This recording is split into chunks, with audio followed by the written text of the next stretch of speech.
Hello दोस्तों, हमारे channel में आप सभी का स्वागत है। आप सब कैसे हैं? कमेंट बॉक्स में ज़रूर बताइएगा। आप सबके लिए एक बहुत ही धमाकेदार और बहुत ही प्यारा और बहुत ही पुराना गीत लेकर आए हैं बन्नी बन्ना का।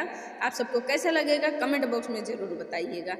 पढ़ा लिखा बन्ना घमंड करेला, घमंड करेला, पढ़ी लिखी बन्नी पसंद करेला।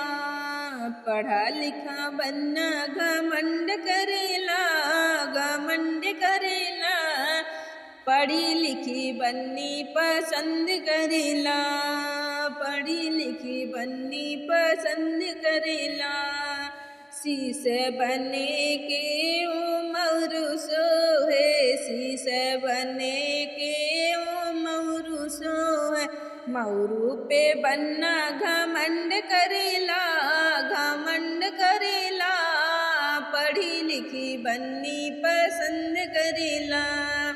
मौरू पे बन्ना घमंड करेला, घमंड करेला, पढ़ी लिखी बन्नी पसंद करेला। अंग बने के ओ सुटवा सोहे, अंग बने के ओ सुटवा सोहे, जोड़वा पे बन्ना घमंड करेला, घमंड करेला, पढ़ी लिखी बन्नी पसंद करेला। सुटवा पे बन्ना घमंड करेला, घमंड करेला, पढ़ी लिखी बन्नी पसंद करेला, पढ़ी लिखी बन्नी पसंद करेला।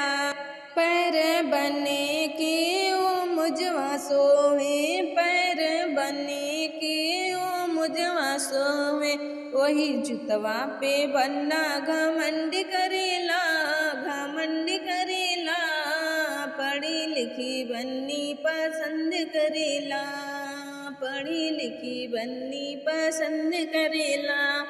वही जुतवा पे बन्ना घमंड करेला, घमंड करेला, पढ़ी लिखी बन्नी पसंद करेला, पढ़ी लिखी बन्नी पसंद करेला।